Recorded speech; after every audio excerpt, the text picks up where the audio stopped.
This is the knowledge that inspiration is giving to him. Above, I'm going back to page 39. Above the reason's brilliant, slender curve, he went beyond the mind and he began to see. It's not know, really he saw. Released like radiant air dimming a moon, broad spaces of a vision without line or limit swam into his spirit's skin. He saw with his spirit. Ken is the range of vision. So he saw through experience, not through the understanding of mind. And therefore, the light of that experience dimmed the moon. He often uses the image of the moon, which receives light from beyond. The moon has no light of its own. The mind too. It's only a transmitting instrument. So he has gone beyond. And this is what this opening of inspiration has given to the Rishi. He saw broad spaces, oceans of being, experiences, being, broad spaces of a vision, without line or limit, swam into his spirit's ken. Ken is the range of vision. So it is knowledge that Sri Aurobindo usually emphasizes, knowledge by experience, knowledge by identity, not knowledge that comes through thought and reasoning and understanding. Oceans of being met into his spirit. Oceans of being met his voyaging soul. He's traveling through the fields of consciousness. And as he traveled through the fields of consciousness, there is an unfolding of infinite discovery. It's not just one kind of line, one journey. It's an opening up into the infinite. Oceans of being met his voyaging soul, calling to infinite discovery. Timeless domains of joy and absolute power, stretched out, surrounded by this eternal hush. So, the fields of the higher planes of consciousness, domains are kingdoms of joy and absolute power, stretched out, surrounded by the eternal hush. The ways that lead to endless happiness. So you have being, you have consciousness, you have force, you have ananda. So it's moving beyond the mind into close to the domain of the Satchidananda. Ran like dream smiles through meditating vasts. But this is the state where in that inner quietness, which is the first condition for spiritual wisdom, that inner silence, he finds, he discovers plane upon plane, world upon world, the original principle, which is the existence, the consciousness force, the bliss, from which is projected the supermind, out of which comes down all the play of the diversity and the manyness. So he saw through, disclosed, stood up in a gold moment's blaze. It's just a flash. Gold usually symbolizes the supreme or the absolute. White sun steps in the pathless infinite. Along a naked curve in boneless self, the points that run through the closed heart of things shadowed the indeterminable line that carries the everlasting through the years. Now the interplay of the consciousness that has entered into time and space.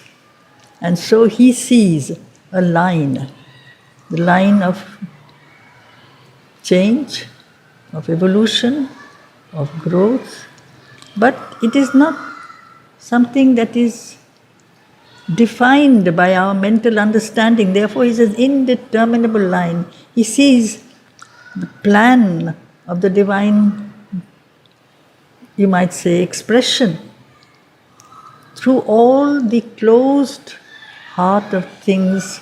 There is a gradual, you might say, opening or manifestation of the everlasting, slowly expressing itself in the world of time.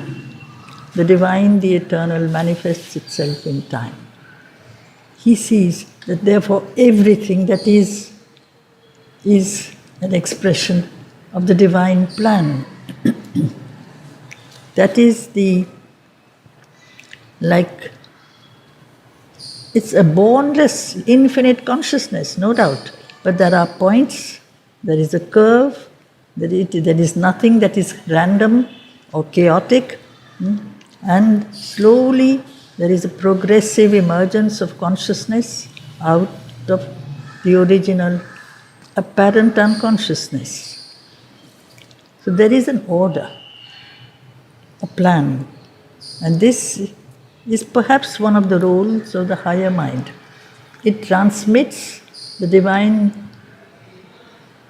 conscious will slowly into something that is systematic, orderly, that has to be that. Not exactly systematic, but much more orderly. The magician order of the cosmic mind. This is the role of the mind. It puts things into place. It gives, in the universal play of manifestation, where anything and everything exist already, there is a certain point at which something specifically needs to emerge. And then something follows from there. So there is a kind of a sequence. Coercing the freedom of infinity with the stark array of nature's symbol facts.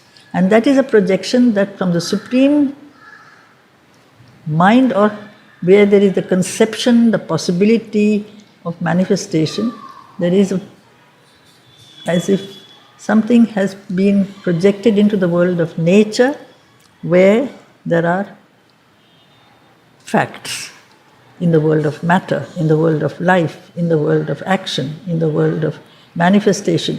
And it is extremely systematic, nothing chaotic, but he makes it very clear that each expression is symbolic of a state of inner consciousness. That's why it's symbolic. Whatever is not what it seems. It stands for something that is holding it up from below, from within, from above. Nothing is what it appears to be. So there is the freedom of infinity is brought down to a pattern, because that's what mind likes to do, a sense of sequence and pattern and plan, and all the outer field of manifested nature, where each aspect is symbolic of a possibility of consciousness that will slowly have to emerge, whether it's a piece of stone or whether it's an atom or a star, anything. And life's incessant signals of event, the same thing. Life, not only in the world of matter, but also in the play of energies and life movements, it's much more fluid. But even there, the expression of a certain direction of energy, like a signal gives us the direction to the moving towards a particular goal. So when we go through experiences in the world of life, perhaps we need to recognize the divine direction that is behind the event, in what is intended behind the incident. We take things for what they seem to be at face value, but here the Rishi sees the play of the divine intention behind the world of matter, behind the world of life. Each thing is a signal. Transmuted chance recurrences into laws. If we don't recognize this, we see simply something that happens and then happens again. In the flow of manifestation, a bud becomes a flower, then it becomes a flower again, another bud becomes another flower. Then you realize that there is an energy that is breaking out of the plant and slowly manifesting the possibility hidden in the plant. And if this is true for the plant, it is true for everything. There are possibilities hidden in all things, and they have to come out at the right moment. So that is the law. The truth is hidden within, it has to come out in due course. Otherwise, we call it simply chance recurrences, because we don't recognize the conscious guidance that is behind all things. We see something and we draw our conclusions. In the same way, the following line says, a chaos of signs into a universe. Otherwise, we just see the outer phenomena and forms and shapes and actions and events, and we don't realize that they are all interlinked and nothing happens that is not connected with the all. Even if it is the small incident, it is part of a play of a universal guidance. Then you realize there is a controlling power, and that power holds up the universe. Otherwise, when we fail to see this, which we usually do, we fail to see the divine guidance, we call it chance recurrences or a chaos of signs. Out of the rich wonders and the intricate walls of the spirit's dance with matter as its mask, the balance of the world's design grew clear. This is gradually the unfolding of consciousness in Ashwapati. He sees if we see the play of multiplicity, it is really so diverse, so marvelous. Wall is something that is, in a circular pattern. It's just a pattern. It's not whirl, it's wall. It moves it's a circular pattern. And yet these circular patterns are interconnected, so intricate. It's like the movement, the lines that are there at the tips of your fingers. They are also called walls. As if you see the detailed, you might say, planning that is there in the smallest aspect of our lives. The tips of our fingers also, so much trouble has been taken by the divine to make these complex walls which really define us. So you can make a thumbprint which will really convey your nature, your name, your identity. So you don't need great and dramatic events to recognize the play of the divine force. It's there in everything. The spirit is at work in the field of matter. As he recognizes this, the balance of the world's design grew clear. He drew his conclusions. Design is plan. That the world of external manifestation is controlled and guided by a conscious spirit. Hence, the opposition between matter and spirit, which for so long has been accepted by so many thinkers and philosophers, that there is a world of matter which is unconscious, and there is a world of spirit which is pure consciousness. And if you want to enter into the field of consciousness, you withdraw from the world of matter. This is no longer true for him. His experience that in the world of the simplest forms of matter also, there is a complex conscious force that is at work. So there is no need to oppose body, life, mind and spirit. The same consciousness is everywhere. It became clear. Its symmetry of self-arranged effects. Nobody is there to organize these things. The consciousness is organizing the world of matter by itself. So matter and consciousness, God and nature, or if you like, even man and God, they are interconnected. So what goes on in our outer life, what happens in the world, in the field of outer experiences, is part of a well thought out plan. Very, you might say, symmetry, where there is a complete balancing of forces. One of the most important aspects Mother often mentions for something that should be remembered, if things have to be upheld, is, she says, equilibrium.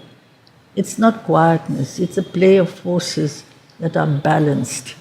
Then there is something that can be sustained. If you lose your equilibrium, she says, for instance, illness is a loss of equilibrium. From within, not only from without.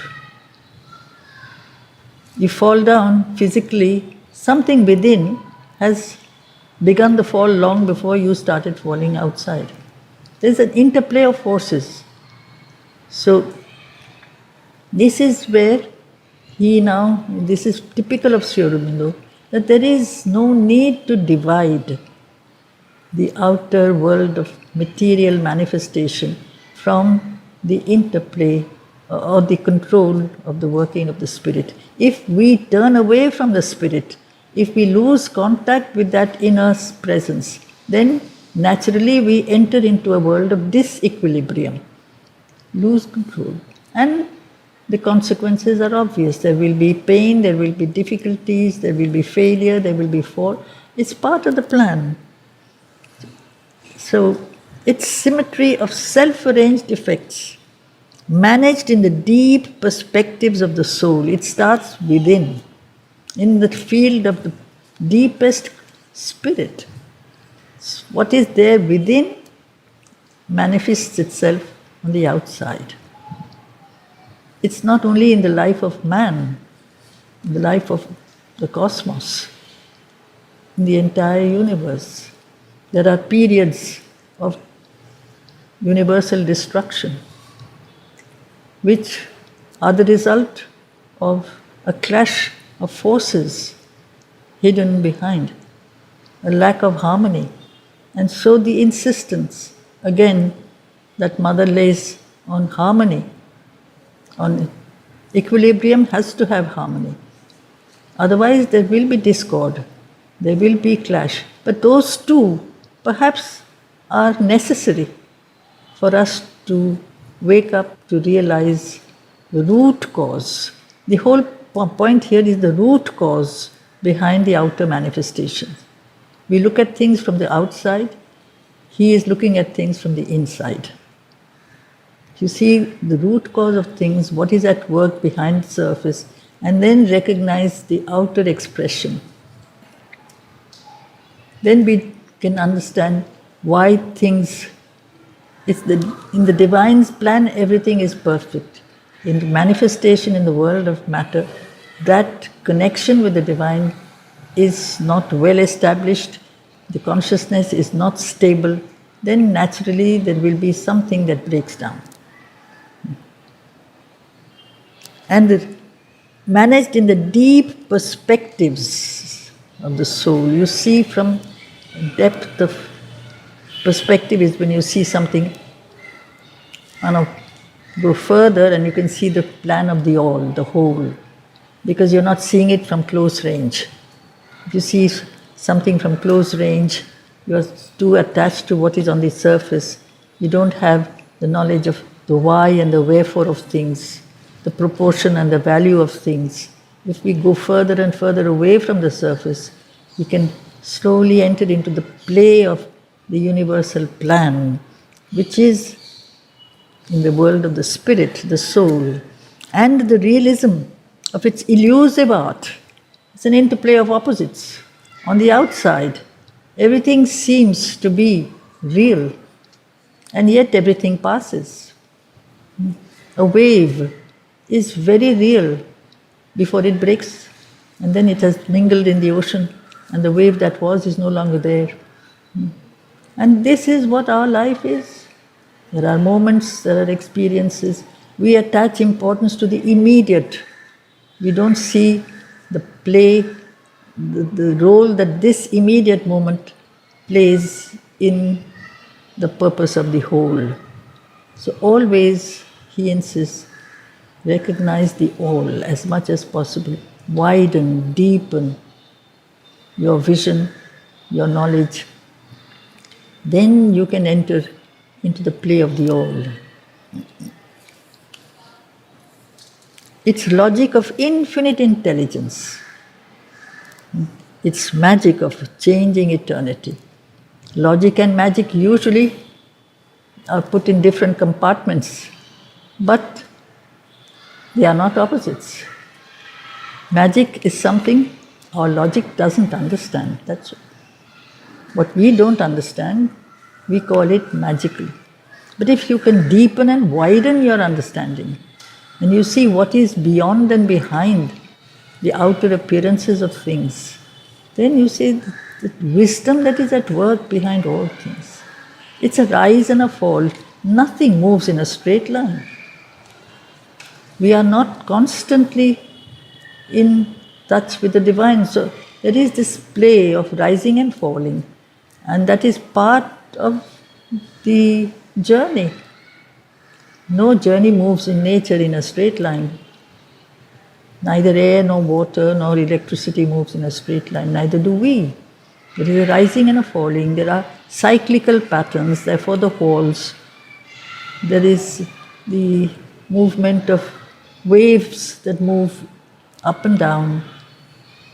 And all this gives to this seeker of knowledge a sense of inner quiet serenity. He understands, he recognizes how the divine proceeds. It's not that he proceeds. If you turn to the divine, usually we turn to him when we are in difficulty and we ask for protection or we ask for help. And if we get some help, we say the divine is with me. And when we don't seem to get the help, we say the divine has not helped me. We don't realize perhaps that is also a greater help. But there is a certain something that is at work within, and the way things are worked out are not the way we understand them. There is an infinite intelligence because the divine is always there in all things. When we see him, he is there. When we can't see him, he is there too. So we have to change our vision. This is changing for him, this vision. A glimpse was caught of things forever unknown. This is breaking out of the controlling mental approach. Even if it's a glimpse, because inspiration is not always long-lasting. Intuition especially is a flash. It's a revelation, it's a flash. It's not a stable, continuous experience. But even that opens up a new vista of understanding. A glimpse was caught of things forever unknown. The letters stood out of the unmoving word. Word is a projection, as an expression of your intention, of the divine conscious intention. It projects itself into sound. Sound is force, sound is energy. So this energy that is projected out of the origin, just like when we speak, we put a certain intention in the sound that we utter. It conveys a certain amount of energy, thought, unfortunately sometimes a lack of thought, and so you realize that maybe we should be careful of the words we utter, because it transmits, sound transmits, it's a play of force. So This force is constant. And he saw the different ways this constant force, unmoving word, but he saw the letters of the word, different stages, different aspects. That is part of the evolutionary journey, if you like. Matter is an aspect, life is another aspect, mind is a third aspect of the same consciousness. Mind is not the opposite of matter, as some thinkers have said. Matter has no mind. Matter has latent mind, because out of matter life comes out, and out of life mind comes out. So it's a circular pattern, it's not a linear journey. He recognizes that this one consciousness playing at many levels in many words. So the letters stood out of the unmoving word, the constant conscious force. Often the word is used for conscious force. And when it is with a capital W, the continuous force that sustains, that upholds, this energy that upholds this world, whether it grows or whether it is led towards destruction, it's part of the plan. Sometimes there are pralayas, there are destructions, but constant energy is at work in the immutable, nameless origin. So on the one hand, the Supreme Consciousness is immutable, still, silent, and his force is active play of energy. So this is the Chit Shakti, the Lord and his Shakti. He is, she does. Mother has said it about herself in relation to Sri Aurobindo. Thou hast willed and I execute. So there is a power that wills, there is a power that works out that will. The working out is more complex. It takes place in the field of time and change. It's not a straight working out in a line. It has its own laws, its own dharma. It is working out through the fields of darkness. It is working itself, that divine will is working out through the fields of resistance. It is working itself out through the fields where ego is dominant in the vital. But all the time she is working it out. He is immobile. He knows if she is doing it, it will be done. How and when it will be done is known to him and known to her, not known to us. So what does that matter? She is doing the work. She never leaves. She's always there. And therefore you cannot do anything without really turning to that force. You cannot achieve anything. The energy that you use in order to do something is not yours. It has been given to you by a greater force. And if you realize that, and if you stay open to that, then the work moves in a much more harmonious and swifter manner. He remains immutable. He is undisturbed. You see that in Sri Aurobindo all the time. The quietness, the calm, the untroubled gaze that is always there. So, in the immutable, nameless origin, the letters stood out to the unmoving word in the immutable, nameless origin, was seen emerging as from fathomless seas the trail of the ideas that made the world. All this is seen by him. Slowly how things emerge. They follow a gradual, you might say, development. Development not just of form, but of consciousness that is conveyed in the form. The form is adapted to the possibilities of consciousness that are in the form. And Mother explains this length, that, for instance, the difference when the animal form is dynamic.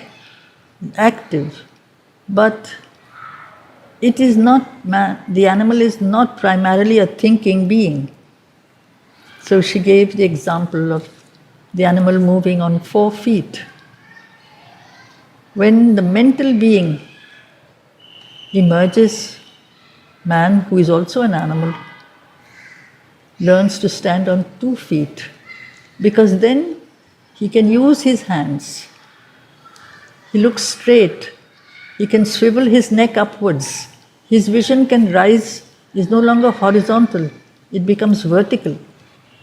His range of expression becomes vaster. It is as if the form obeys the possibilities that are hidden in the body. And so the vertical being, which is man, has the ability to achieve, to do, to look far into the distance, whereas the horizontal being sees just what is in front of him. So this is where the trail of ideas that made the world and sown in the black earth of nature's trance, the seed of the spirit's blind and huge desire. What a lot of work the spirit has to do to slowly manifest itself through the worlds of matter, through the world of life, through the worlds of infinite confusion and opposition and resistance. And so it has to be a huge pressure that the spirit has to put in the world. The greater the possibilities, the greater the resistances. In man, the possibilities are infinite. The resistances also are equally complex and infinite. The mind has developed an immense ego. The vital is the very central seat of the ego. Passion and desire make us lose our way. This is not found in a plant. So you have this huge complexity as evolution and manifestation develop. But this is all part of the divine plan. If a being like man can finally be transformed, it will be a much greater victory than if a lesser creature can manifest the divine. A flower manifests beauty without wondering why it is beautiful. It manifests perfection for a little while and then it fades, it goes away. There's no ego there. But if man, with all his complexities, can become an expression of a greater consciousness, it is to realize how much the spirit has worked. It's a huge desire of the spirit from which the tree of cosmos was conceived and spread its magic arms through a dream of space. There's an image here, the tree of cosmos.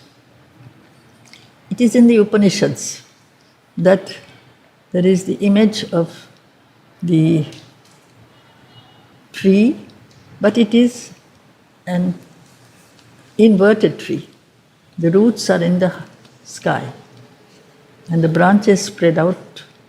They come down and widen, and there are leaves and flowers and fruits, and there are birds. There's the bird, which is the soul, that does not get carried away, and there is the other one, nature, who pecks at the fruit, who wants this, who wants that, but they are very similar. They are together, matter and spirit. One knows, one has forgotten what it is, where the origin is. We take the immediate manifestation to be the truth, and we try to experience the truth through the experience of the immediate expression, what is in front of me. I see a fruit, I see a satisfaction of a desire, I want to satisfy that desire, and that's all. Where does it come from? Why has it come? What is the purpose? Desire is also a huge energy. Can I not change this into an expression of a force that can be utilized by a greater consciousness? If I can offer my desire, then I can become an embodiment of a much greater victory. So it is the whole play of the one becoming the many. In all this manyness, there is infinite complexity, infinite variety, and the more variety there is, the more difficulties there are also at the same time. But he realizes, all these things are realized by this Rishi. And many of the experiences he's describing here are very Upanishadic. If they are related to the visions of the ancients, because up to here there is not yet the need for transformation, but to see that matter and spirit are not opposed to one another. Always they are, you might say, interlinked, they cooperate. The force of the spirit manifests in the body, the force of the spirit can manifest in the world. Change can come only when the manifestation can take place in the world. It is not necessary to withdraw. It is necessary from manifestation. It is necessary to transmit your realization in all things. And that is when the rishis also said, all this is the habitation of the Lord. It is Ishavasyam idam sarvam. Everything is in the habitation of the Lord. It's the house of God. Only we have forgotten that. So that forgetting comes in the way. Immense realities took on a shape. Shape is solid. Shape is matter. It is not a thought.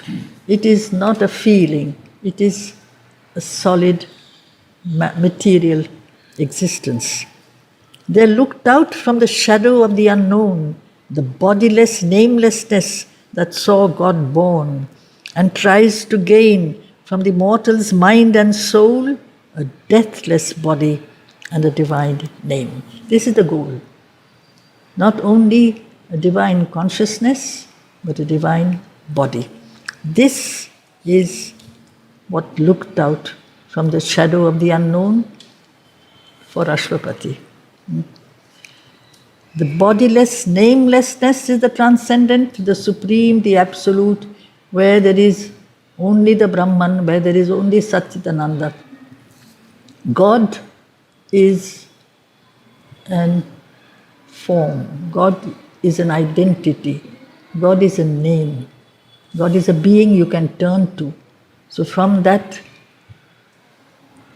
experience of the vast, which is part of the Buddhist, part of Shankara's, part of Vedantic experiences, you have the possibility of turning to a personal experience, an experience that helps one to connect, to rise with the help of the grace.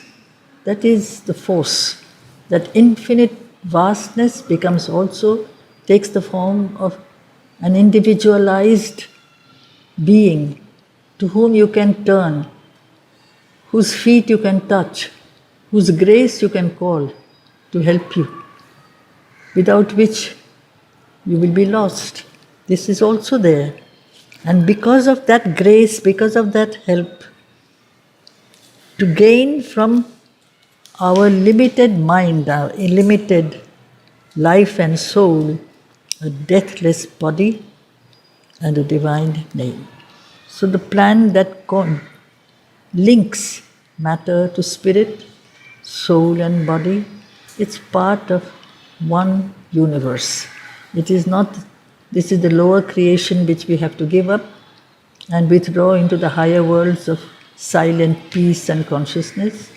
That same peace and consciousness is already latent in the world.